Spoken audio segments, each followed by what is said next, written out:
بسم الله الرحمن الرحيم وصلى الله وسلم وبارك على سيدنا محمد وعلى آله وأصحابه وإخوانه وحزبه ومن سار على سيره إلى يوم الدين. اللهم اجعل جمعنا هذا جمعا مباركا مرحوما واجعل تفرقنا من بعده سالما معصوما ولا تجعل فينا ولا منا ولا معنا شقيا ولا محروما. اللهم أخرجنا من ظلمات الوهم وأكرمنا بنور الفهم وحسن أخلاقنا بالحلم واجعلنا هداة مهديين غير ضالين ولا مضلين. Inch'Allah Ta'ala, je profite de mon passage ici à Oujda, ma ville natale, pour faire ce 50e épisode de Sira. La dernière fois, on s'était arrêté sur l'arrivée du prophète sallallahu alayhi wa sallam à Al-Quds et les trois choses que nous avions relevées de ce qu'il avait vécu une fois arrivé sur place, notamment cette histoire du choix du lait en tant que choix de l'fitra, de l'innéité, ce que nous avions développé la semaine dernière.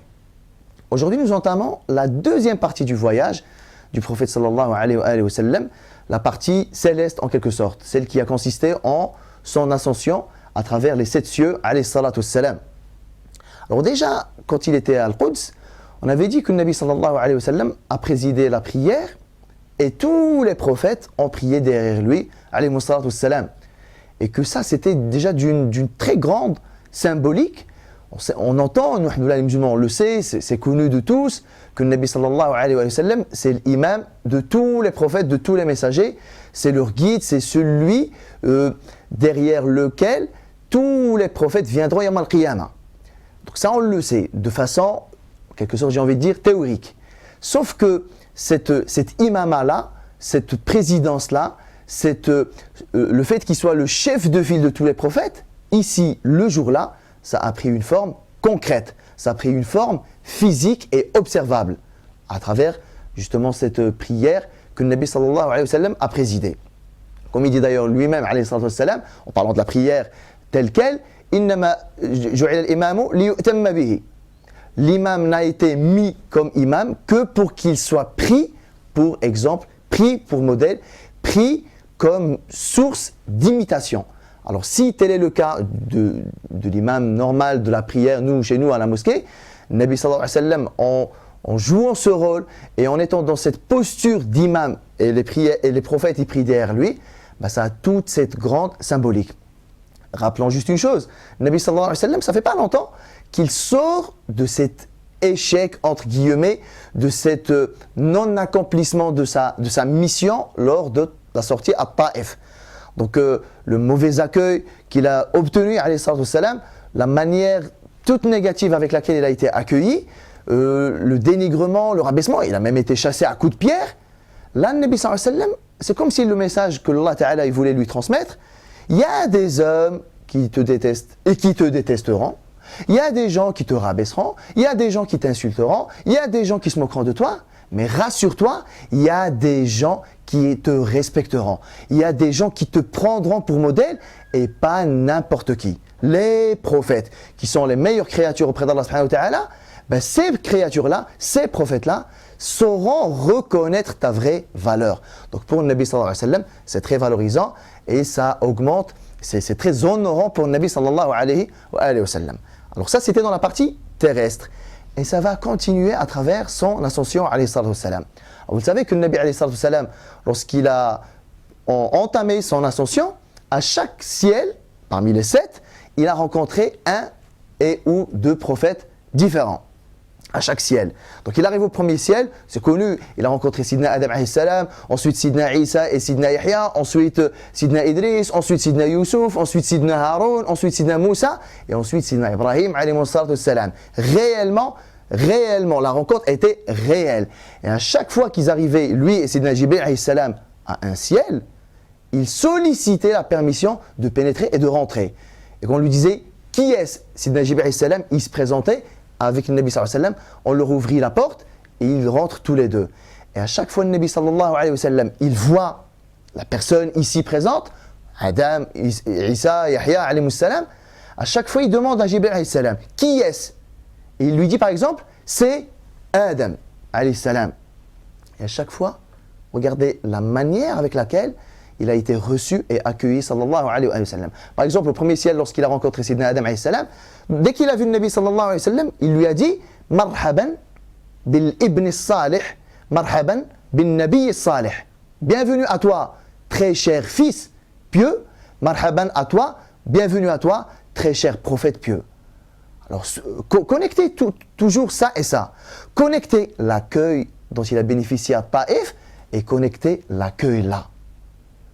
Chassé à coups de pierre, insulté de tous les noms, et là, Adam alayhi salam, subhanallah, le père de l'humanité tout entière, qui lui dit « Bienvenue à toi, cher fils pieux. Bienvenue à toi, très cher prophète. » Vous remarquerez que, du point de vue de l'honneur, de la valorisation, est-ce que ça efface Taïf ou pas? Mais bien sûr que ça l'efface. Déjà le voyage était un honneur en lui-même. Déjà l'arrivée à Al-Aqsa est un honneur. Déjà la rencontre de Sidna Jibril c'est un honneur. Le fait d'avoir présidé la prière c'est un honneur. Mais là, ça prend des proportions encore plus honorantes.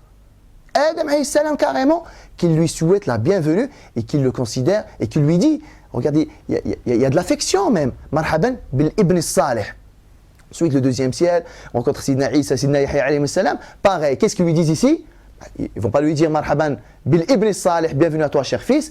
Ils lui ont dit marhaban bil akhi salih, bienvenue à toi, très cher frère pieux. Donc, connectez ça à Taïf et connectez ça avec cet accueil-là. À chaque fois, à chaque ciel, un grand accueil lui a été réservé par le et ou les deux prophètes qu'il a rencontré sallallahu alayhi wa sallam à chaque ciel. Il arrive au 6e ciel, il rencontre Sidna Moussa alayhi salatu wa salam. Il rencontre Sidna Moussa alayhi salam, pareil, marhaban bil akhi salih, marhaban bin nabi salih, bienvenue à toi très cher frère pieux, bienvenue à toi très cher prophète pieux. Lorsque le Nabi sallallahu alayhi wa sallam, il a quitté le 6e ciel pour aller au 7e, Moussa alayhi salatu wa salam a commencé à pleurer. C'est le Nabi sallallahu alayhi wa sallam qui nous raconte ça. Sidna Moussa alayhi salam, il a commencé à pleurer. Quand on lui demanda « Pourquoi tu pleures ?»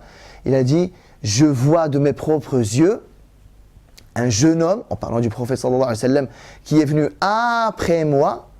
Les gens qui l'auront suivi lui sont les plus nombreux au paradis que ceux qui m'ont suivi moi. » Donc il y a ce chagrin-là par rapport à sa communauté à lui, sallallahu alayhi wa sallam, Sidna Moussa alayhi salam. Il y a cette comparaison entre sa umma à lui et la umma du prophète sallallahu alayhi wa sallam. Alors lors de ce voyage, de cette ascension-là, il s'est passé beaucoup de choses que nous n'allons pas toutes traiter. On va juste recueillir les éléments qui nous semblent les plus pertinents du point de vue de l'enseignement.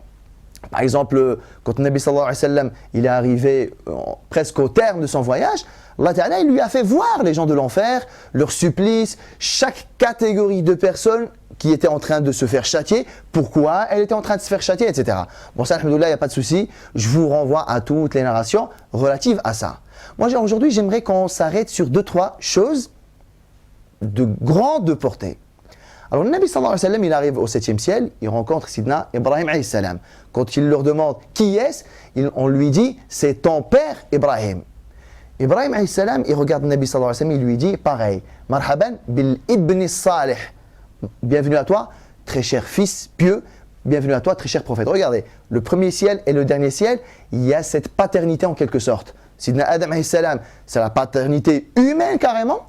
Et le 7e ciel, Sidna Ibrahim alayhi salam, c'est la paternité de la mission et de la prophétie. Alors, le Nabi sallallahu alayhi wa sallam, comme vous le savez, il a dépassé le 7e ciel, il est arrivé à cet endroit qu'on appelle Sidrat al-Muntaha, ou même Sidna Jibril alayhi salam, il lui a dit, écoute, je ne peux pas faire un pas de plus. Tu es le seul habilité à y aller. Alors, le Nabi sallallahu alayhi wa sallam, il était en intimité avec Allah subhanahu wa ta'ala, et comme vous le savez, il a reçu des choses de la part d'Allah subhanahu wa ta'ala. Il a reçu 3 choses. La prière, celle que nous connaissons sous sa forme actuelle, les 5 prières, parce que jusque-là, salat, la prière, elle était sous une forme, on va dire, ibrahimique, comme on dit, 2 rak'at le matin et 2 rak'at le soir. Jusque-là, c'était comme ça. Là, les 5 prières que nous connaissons ont été révélées et ont été données au prophète sallallahu alayhi wa sallam. Première chose, les 5 prières. Deuxième chose, les 2 derniers versets de Surat al-Baqarah. On y reviendra un petit peu tout à l'heure. Troisième chose, il a été promis au prophète sallallahu alayhi wa sallam que personne de sa communauté ne perdurerait en enfer s'il n'a rien associé à Allah subhanahu wa ta'ala. Donc il revient sur terre avec 3 cadeaux en quelque sorte. Les 5 prières, les 2 derniers versets de l'Al-Baqarah et cette promesse que aucun de ta communauté, personne de ta communauté ne restera éternellement en enfer s'il n'a rien associé à Allah subhanahu wa ta'ala. Alors aujourd'hui, j'aimerais qu'on s'arrête sur ça. La prière. Alors vous savez que Allah subhanahu wa ta'ala, il a révélé au début, l'ordre c'était 50 prières. Sidna Nabi sallallahu alayhi wa sallam, c'est bon, là il entame le chemin inverse. Il redescend en quelque sorte, hein. Il redescend sur terre et donc il repasse par les 7 cieux. Il rencontre Sidna Moussa alayhi salam au 6e ciel et il lui dit « Qu'est-ce que t'a donc donné ton Seigneur ?» Parce que Sidna Moussa alayhi salam, il se doutait bien que Allah Ta'ala, s'il a honoré le Nabi sallallahu alayhi wa sallam avec ce grand voyage et ce grand honneur-là, s'il l'a honoré de cette manière-là, il y a fort à penser que Allah subhanahu wa ta'ala allait donner des présents. Vous invitez quelqu'un, vous n'allez pas, subhanallah, ta'ala Allahu an dhalik, Allah ta'ala est encore un exemple, rien à voir avec nous, mais même nous dans notre monde, on le sait. Lorsque vous invitez quelqu'un, vous honorez quelqu'un, il vient chez vous, vous l'honorez, vous le restaurez, vous l'accueillez de la meilleure des manières, même c'est connu dans notre urf, c'est connu dans notre usage, que lorsque la personne veut partir, il est de coutume, il est de bon usage de lui donner un petit truc. Alors quand on va chez les gens, ne serait-ce qu'une petite assiette de gâteau à emporter, quelque chose pour les enfants, c'est connu ça, subhanallah. Que dire d'Allah Jalla wa Ala? Il ramène Nabi sallallahu alayhi wa sallam de Mecca à travers tout ce voyage-là. Donc il y avait beaucoup à penser qu'Allah Ta'ala n'allait pas renvoyer le Nabi sallallahu alayhi wa sallam sans un présent, sans un cadeau. Alors Sidna Moussa alayhi salam, il demande au prophète sallallahu alayhi wa sallam que t'as donc donné ton Seigneur, subhanahu wa ta'ala. Le Nabi sallallahu alayhi wa sallam, il lui dit, il m'a été donné 50 prières pour ma umma par jour. 50. Sidna Moussa alayhi salam, il dit au prophète sallallahu alayhi wa sallam, retourne voir ton Seigneur et sollicite sa clémence, sa bonté pour alléger cette tâche. Ta communauté ne supporteront pas 50 prières. Demande-moi. Moi, j'ai de l'expérience avec Banu Israël. J'ai du vécu. Je ne suis pas assez avant toi. 50 prières, franchement, c'est pas faisable pour eux. Sollicite Allah subhanahu wa ta'ala pour qu'il t'allège un peu ce chiffre-là, ce nombre-là. Donc, le Nabi sallallahu alayhi wa sallam, alhamdoulilah, il revient voir Allah subhanahu wa ta'ala et il sollicite l'allègement. Et à chaque fois, il redescend. Moussa alayhi salam lui dit combien? Il lui dit il m'en a enlevé 5. Il lui dit non, c'est pas faisable. Retourne voir ton Seigneur, demande-lui l'allègement. Et plusieurs fois, à chaque fois Allah Ta'ala, il enlevait. Et à chaque fois, Sidna Moussa alayhi salam, il disait au prophète sallallahu alayhi wa sallam, non, c'est beaucoup, ta communauté ne supportera pas. Jusqu'à ce que, à la fin, le Nabi sallallahu alayhi wa sallam, il lui dit, mais maintenant j'ai 5 prières. Malgré ça, Moussa alayhi salam, il lui a dit, retourne voir ton Seigneur et sollicite son allègement. Et là, le Nabi sallallahu alayhi wa sallam, il dit, non, ça y est, en quelque sorte, j'ai abusé par haya, par pudeur, je ne me vois pas solliciter Allah subhanahu wa ta'ala pour davantage d'allègement. C'est bon, on les prend comme ça. Alors, alhamdoulilah, les 5 prières sont restées comme nous les connaissons aujourd'hui, mais, il y a un gros mais, c'est sur ça qu'on va un peu discuter aujourd'hui. Allah subhanahu wa ta'ala, regardez, à la base, c'était 50 prières. Finalement, elles ont fini en étant 5 prières. Mais le Nabi sallallahu alayhi wa sallam, qu'est-ce qu'il nous dit? Allah subhanahu wa ta'ala, par sa bonté, par sa clémence, il vous a prescrit finalement 5 prières tout en gardant le mérite des 50 initiales. Le privilège de cette umma-là. Et ça m'amène au fait à discuter avec vous de ce principe-là de notre communauté, subhanallah. C'est que Allah Jalla wa Ala a beaucoup allégé la charge de l'ibada pour la communauté du prophète sallallahu alayhi wa sallam par privilège du fait que nous sommes la communauté du prophète sallallahu alayhi wa sallam. Tout ce que Allah Ta'ala nous a prescrit, il y a cette notion d'allègement. Il y a cette notion d'allègement sans perdre en mérite. C'est ça qui est extraordinaire. Quand Allah Ta'ala nous dit Kuntum khayra ummatin ukhrijat linnas, vous êtes la meilleure des communautés jamais sorties et jamais envoyées à l'humanité. Concrètement, on est la meilleure des communautés parce que quoi? Nous sommes la meilleure des communautés. Est-ce que c'est parce que nous adorons Allah subhanahu wa ta'ala plus que les précédentes? Est-ce que nous sommes la meilleure des communautés parce que nous jeûnons plus, nous prions plus?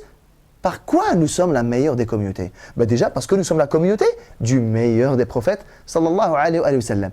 Et la particularité de notre ummah, c'est que la charge de travail en quelque sorte, la charge de l'ibada, elle a été considérablement diminuée, sans perdre en mérite. Nous sommes la meilleure des communautés aussi à travers ce sens-là.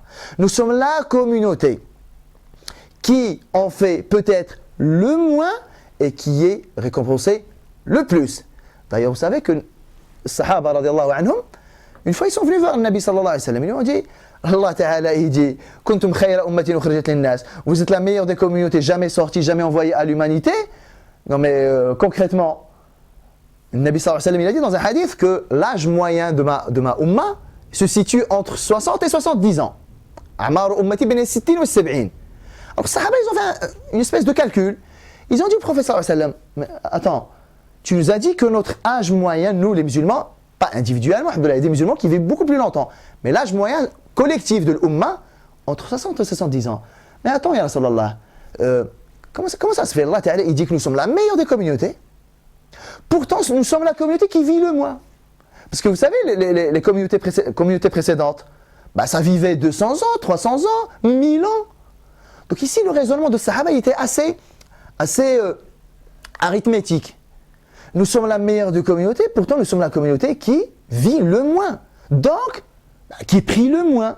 Donc, qui jeûne le moins. Donc, qui obéit le moins. Allah subhanahu wa ta'ala. Prenez une personne qui a prié 60 ans et prenez une personne qui a prié 1000 ans.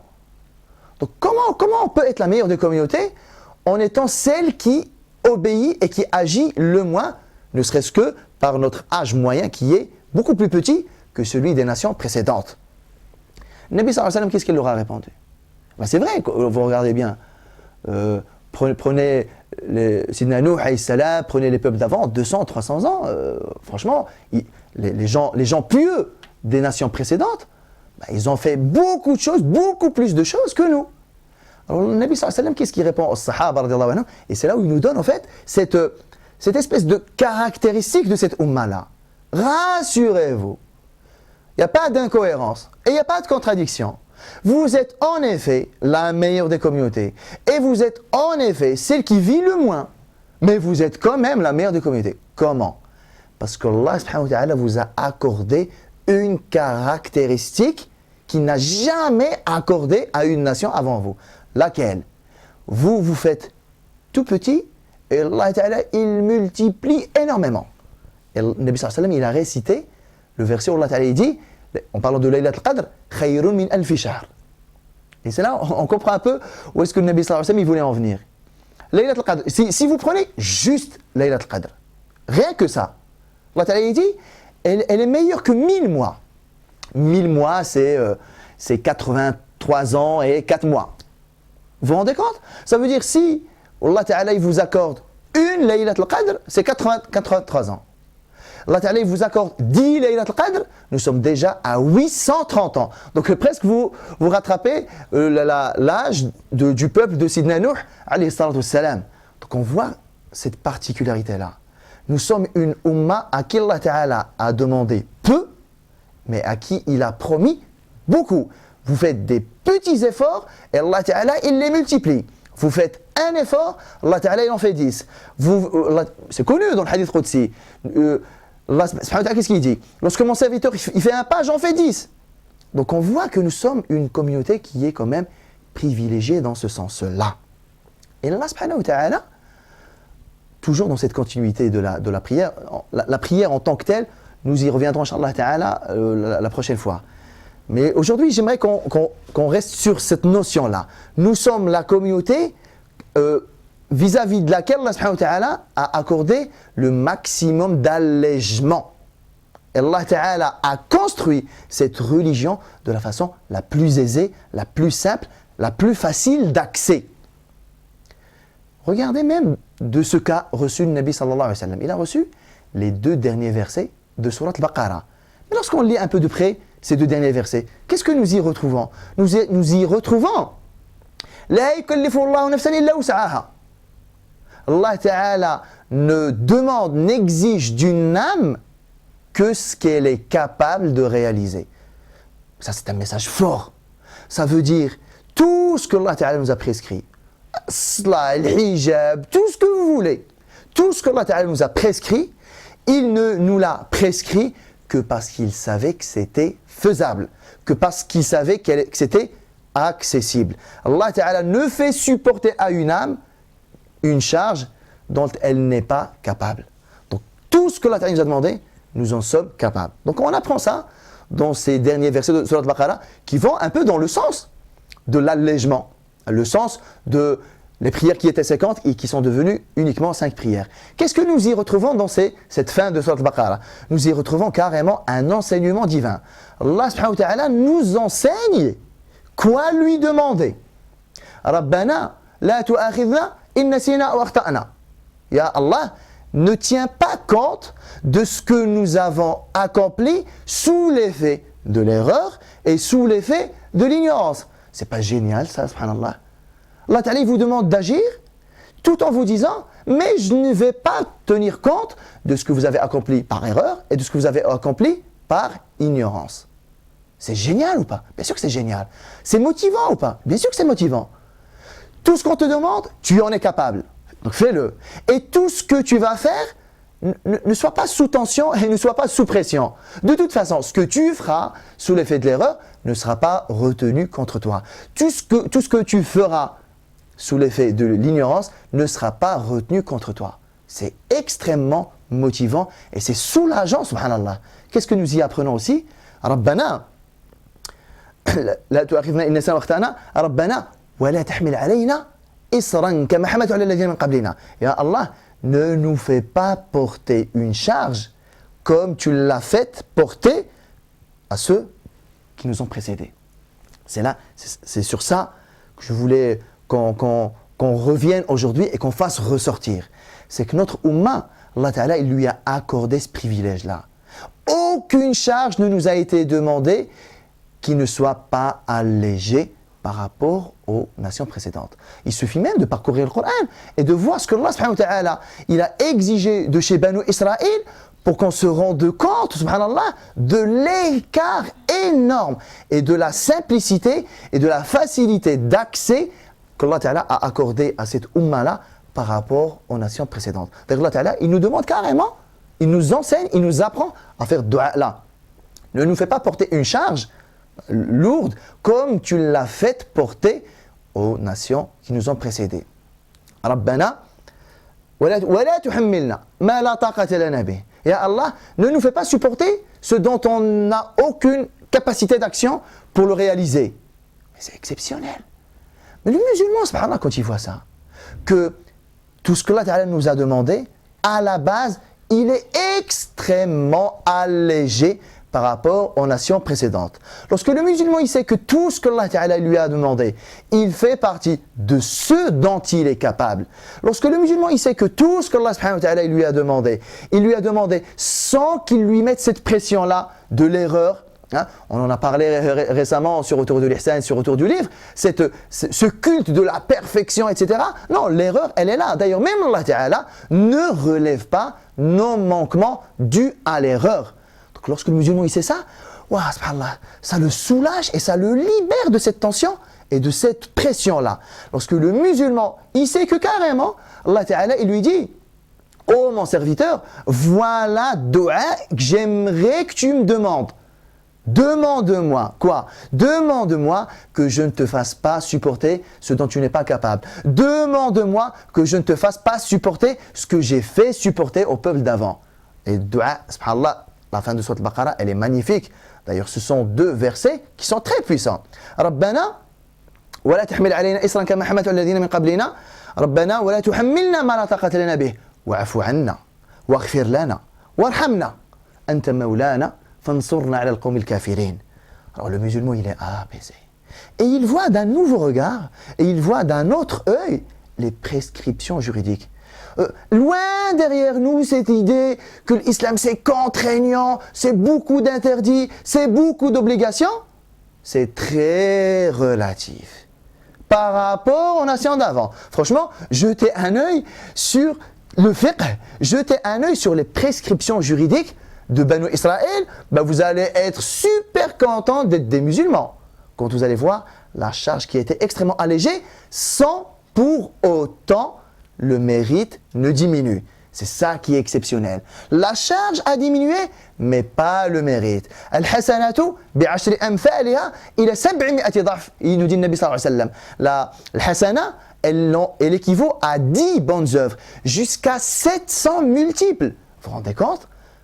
Donc le musulman, quand il voit ça, franchement, il est apaisé, il est motivé, il est reconnaissant envers Allah subhanahu wa ta'ala. Allah Jalla wa ala, il aurait pu, qui aurait pu lui dire, qui aurait pu contester, franchement? Allah ta'ala, il aurait pu exiger de nous ce qu'il veut. Nous sommes ses esclaves, nous sommes ses serviteurs. Il exige de nous ce qu'il veut. Personne n'avait le droit de contester quoi que ce soit. Pourtant, Allah ta'ala a fait le choix de la simplicité, il a fait le choix de le fitra pour nous. Mais ça, c'est vraiment exceptionnel. Alors la semaine prochaine, Inch'Allah Ta'ala, nous reviendrons sur la prière et sur cette rencontre exceptionnelle entre le Nabi sallallahu alayhi wa sallam et Sidna Moussa alayhi salam, l'échange qu'il y a eu entre les deux. Et on va développer un petit peu le contexte donc de la prière et ce que la prière a permis d'avoir, etc. Wallahu ta'ala a'lam. Wa sallallahu sallam wa barak ala Sidina Muhammad wa ala alihi wa ashabihi ajma'in. Je vous retrouve la semaine prochaine. Wassalamu alaikum wa rahmatullahi ta'ala wa barakatuh.